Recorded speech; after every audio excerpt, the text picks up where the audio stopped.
Welcome to episode 169. Cybersecurity is one of those topics that many business owners and leaders assume sits firmly with their IT provider. And so as long as we have the right software and someone's looking after our systems, then we're covered. But the biggest cyber risks in most businesses don't actually start with technology, they start with people.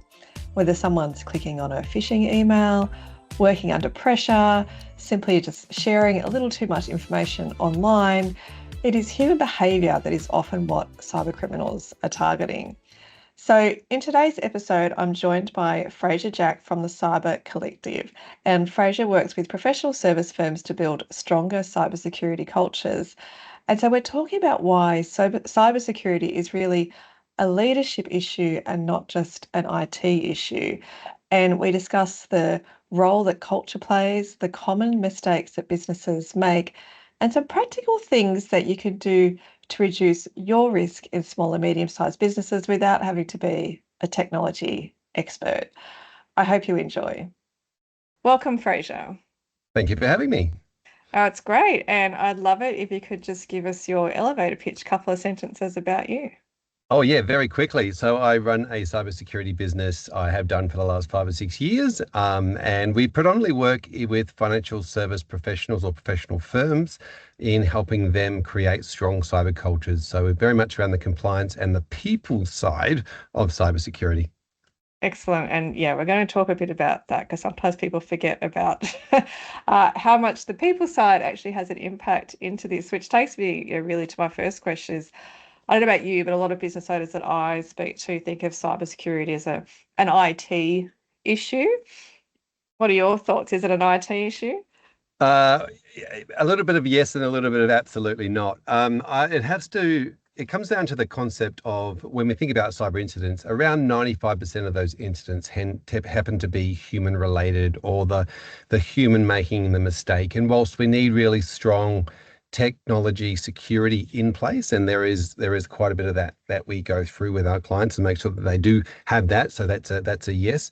But it's a bit like probably driving a car with all the safety features involved. And often when accidents happen, it's because the humans were at the wheel, and the humans that hold onto the steering wheel and the humans that put their foot on the brake or the accelerator or get distracted or by something that's going on tend to cause car accidents. It's the same thing around the concept of cybersecurity. So I have a really horrible saying that I don't like using, but I'm going to throw it at you anyway because people do remember it. And we do know the saying out of other countries that say guns don't kill people. People with guns kill people. And if I take that the guns word out of that and replace it with technology, then often the technology can be a really safe thing in our business, but it can also be a really dangerous thing in a lot of businesses, depending on whose hands we put it in. Yeah, no, I think that's so true. And I was reflecting as you were talking before this episode, like many businesses, we, have a firm that helps us with this and, they give us the phishing emails. And I had one of the team recently send me a Teams message saying, I can't believe it, I fell for um, but that's what happens, right? Like we can put all of these processes and training in place, but it just takes someone to be a little bit distracted, to, not read the email address correctly. So, what are the most common mistakes that you see small and medium-sized businesses making when it comes to cyber? I see a lot of mistakes being made, but I think for what you're referring to there is that human psychology. We know this thing exists. We know it exists in sales. We know it exists in businesses. Human psychology is around this concept of getting people to do things that they weren't supposed to really be doing. And whilst they might know from a logical point of view, I'm supposed to be following the bouncing ball or following this process or doing these things, when you introduce concepts like stress or fear or urgency into a mix, then often our brains can get taken over by the emotive aspect then that we then need to panic and do something quicker, or it's urgent, or there's pressure involved. And so and sometimes those processes can go out the window. And when that happens, that's when things can go wrong. And cyber criminals know that. They completely understand that process and they use that to their advantage. So again, your phishing campaign emails, can be nice and simple and you're easily to pick them. But as soon as you add pressure or stress or, Mm. a deadline involved or some senior management needs this ASAP, people start to do strange things. And even really, really smart people stop using the logical parts of their brain and start thinking emotionally. So it's very easy for cyber criminals to exploit human behavioral aspects. And so they do. And so whilst we've got this whole world, that there's new threats coming with AI and all these other parts of the business, the old way of doing things, the old human psychology still works. And so Yeah. whilst that still works, people will still be exploiting it. Yeah, and it can be really confronting sometimes. Like I had a client who they had an out of office response on, and it said, hey everyone, like, I'm going to Hawaii or whatever it was, I'm going to go and have a great time.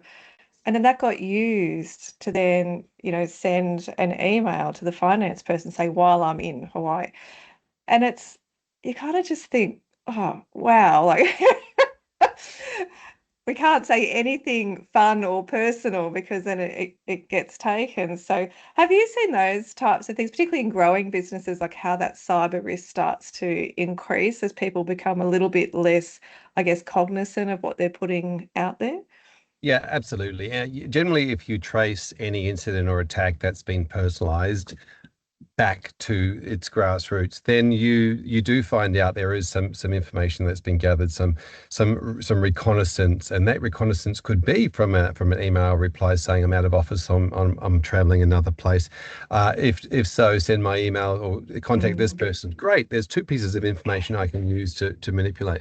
But also when people post stuff on social media, Mm. there's often keys, and when people are starting new jobs and businesses in the HR space, then they're posting that they've had a promotion or they're moving or whatever it Mm. might be. Often those triggers can then spark an attack in some way because they're giving a piece of information where there could be a deadline, there could be some pressure, there could be some changes, there could be some new people that don't quite know. So it does open up a whole lot of those things. But I think the thing that really scares me and where I see it is a lot of professional firms that we tend to work with have really strong trusted relationships with their clients. And so some of the things that we see on websites, for example, is testimonials of clients and clients saying, and that then provides a link that somebody can go, hey, here is a trusted relationship that we might be able to manipulate. So the trust between a professional service person, an accountant, for example, and their client might be able to be manipulated because of something that is then seen or readily available that we've posted on the internet, thinking that it's going to do us good, where it could actually come back to bite us. What do we do about that? Because every marketer is going to tell every small business, get those testimonials in. So there's this friction there. So do you have the magic answer? I don't think there's a magic answer, but I do think there are steps you can put in place. So, for example, we've got client stories that we have recorded from our clients. You've got podcast episodes that you've Mm. recorded, and so what we do though is we don't put them necessarily the client stories on the publicly facing part of our Yeah. website. So we'll do that if we're working with somebody that wants to then hear from our existing clients, we can then direct them to this particular page. But we just don't make it public or available Mm. to be searched. Yeah. Yeah. Now, something that's also become much more frequent over the last 5 or 10 years is outsourcing work and offshoring work. Does that bring with it a whole bunch of new risks, or is it really no different to having employees in your business? It does. There is a number of different reasons why that incurs additional risk. One is, are they an employee? So do you have the legal rights and responsibilities to take disciplinary action on anybody who's Mm. doing the wrong thing? In the case of working, remotely and overseas, if you're not employing those individuals through a business in that country, you might have zero legal rights, HR style rights to be able to say, hey, this person is acting inappropriately, doing the wrong thing, sharing our information with third parties that shouldn't be shared with, etc. Um, are those is culturally, from a cultural point of view, there is a lot of job sharing that can be done overseas. So sometimes you could be asking one person to do the job and then they're getting their friend or cousin or relative to do the job because they're busy and they want to deliver. They're doing what they believe is the right thing to do. and look after you. But that might be a privacy breach because that person has no right to see, client or patient data or information. So there's those types of things. But there's always this concept of every time we connect to the internet, we're connecting to an internet highway, I call it.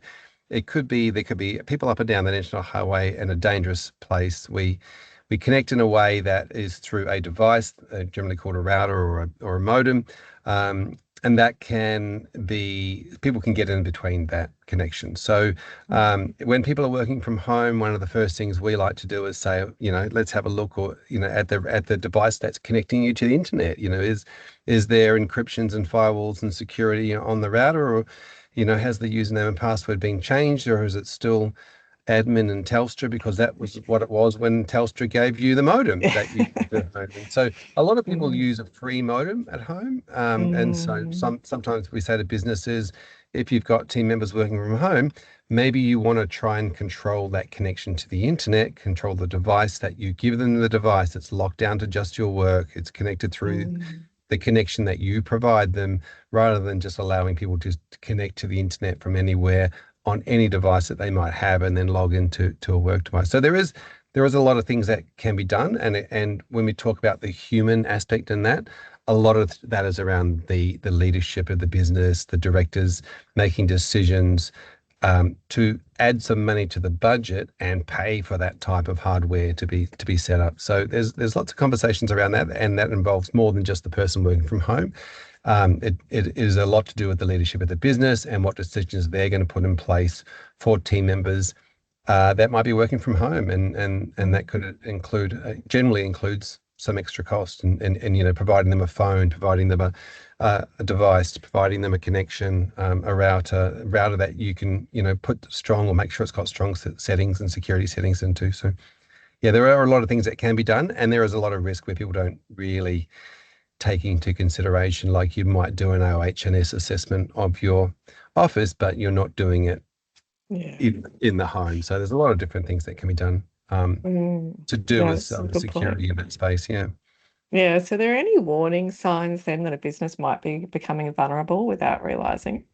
There is always a lot of ways that people can see if businesses are vulnerable. And so, back in the day, you'd walk past an office and you could see if there was lots of doors and windows and they were often left open, that a business might not have very high levels of security. Well, you can actually do that by walking past people's websites or looking at their email settings online. So there are a lot of search tools available that you can just search a company's website, their domain, their businessname.com.au, and look at whether they are low-hanging fruit when it comes to their security settings. Yeah, it's just frightening, really. So one of the things that I'd like to ask you about is, when something happens in a business and it's clearly an employee has done it. So they've clicked on a link, they've paid that invoice, whatever it might be. As a business, how do you respond to that? Because I think it's really easy to go forward and, blame the person. But what are your thoughts? What's the best way to manage that situation? Yeah, it is a tricky one, because it's a bit like, playing in a sports team and one of your teammates lets in the own goal, or gives away something. And so it happens. Inevitably, it happens in a business. So there's a few things we do. One is we actually plan for it. So we do a lot of work with, what we call an incident response planning. And so making sure people have a plan in place, that plan has rules, and that has the concept of introducing that concept. Like now, for example, where we're talking about it when there is no actual incident, where we can talk about this concept of, okay, if this was to happen, this is how we should look after that team member, and making sure that that team member is rallied around, and et cetera, even if people aren't quite feeling that just yet. And then the next part of that process is then rehearsing it. So I talk about this concept of cyber drills, a bit like you might do a fire drill, or first aid training. If you were doing, first aid, you want to try these situations when there is no pressure on, so that when the pressure does come on, you can then revert back to your training.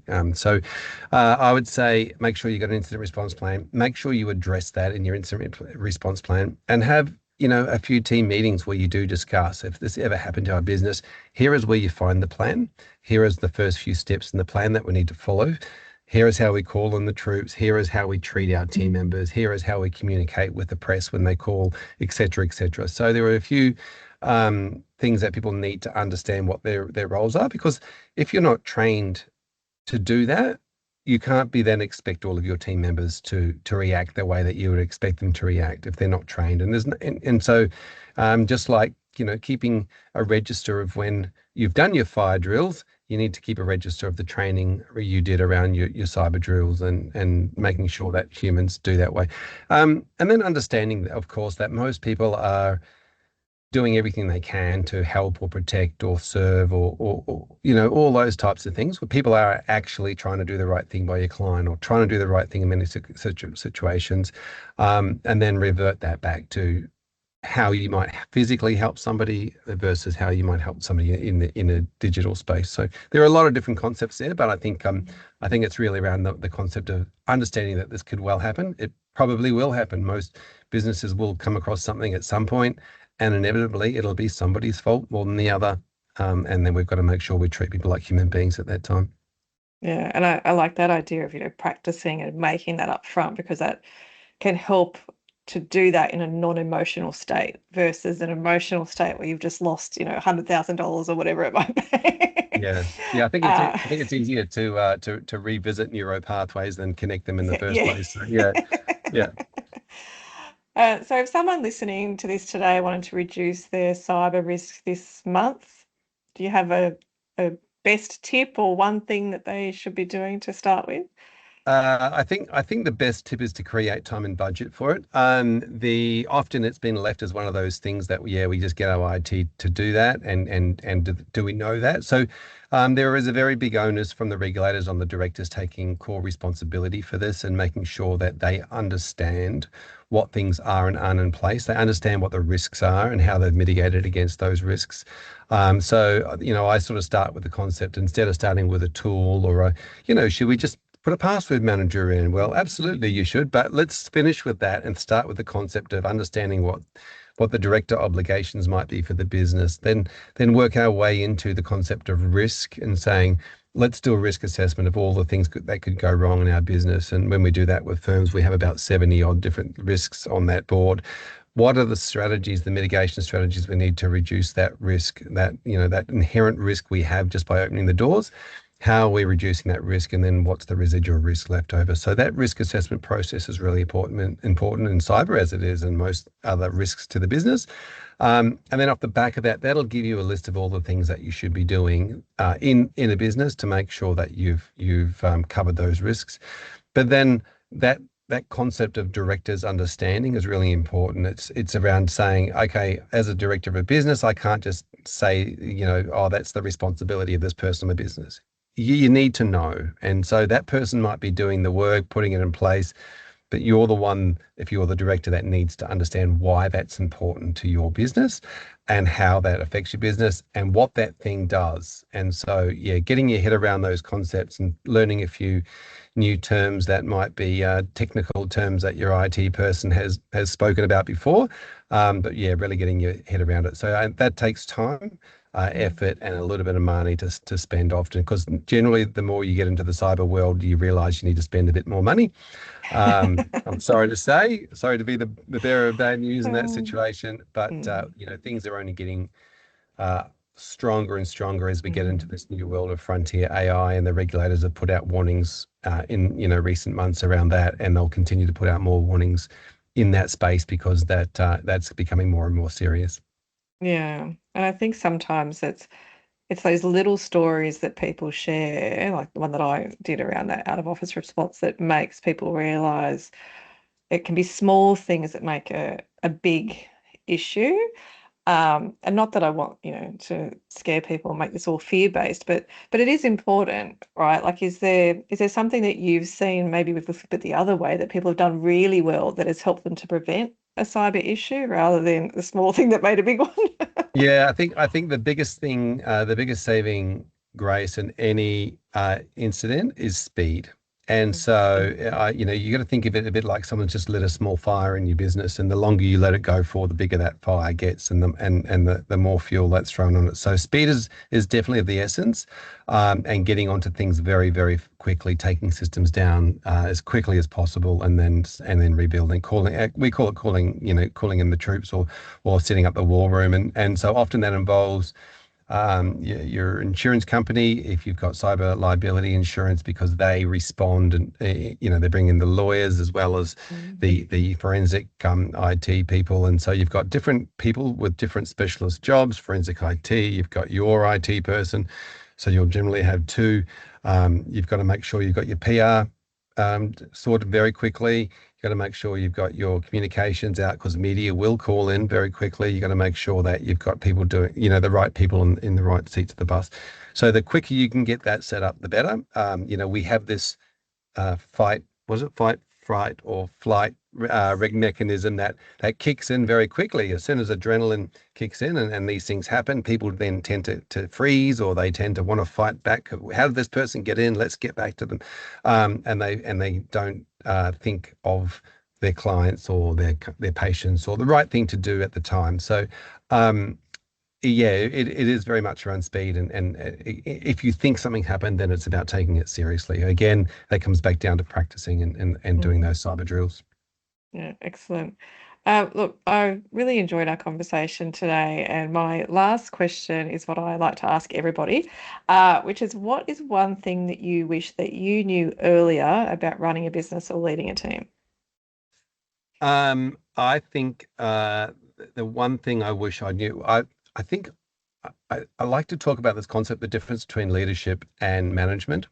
And so I can very easily put the two different behaviors in boxes. And so often when, we talk about this concept of managing people or leading people, the difference to me is when people say, how can I help you do an amazing job today? What is there anything standing in your way? Is there any obstacles I can remember? That's the concept for me of leadership. And the concept of management is just saying, you need to do this, you need to do that for me, do this for me, do that for me. So I think I often see, often when I'm looking at businesses from the outside looking in, that always stands out to me. That's somebody who's learned to be a manager versus somebody who's learned to be a leader. And so, I've been in business for 30 odd years, and so those are the sort of things I like to see that stick out. And when I see that happening, it makes me smile. Even if it's in a coffee shop somewhere, or if it's in somewhere that you're at, or a restaurant, and you see it happening, it's fantastic. Yeah, absolutely. Look, thank you so much for joining me today. What's the best way for people to get in touch with you? Is it your website, LinkedIn, other? Yeah, so our website is thecybercollective.com.au, or they can look me up, Fraser, Fraser, Jack is my surname, and I'm on LinkedIn. So LinkedIn or our website, feel free to reach out, or I'm sure wherever you're listening to this, you could probably find my details. Excellent. Yeah, we'll put the links to that into the show notes. So thanks so much for joining today, Fraser. And for those that are listening, if you've received value from this episode, I'd love it if you could leave a rating or a review over at Apple Podcasts or Spotify, so someone else can find the episodes to help with their business.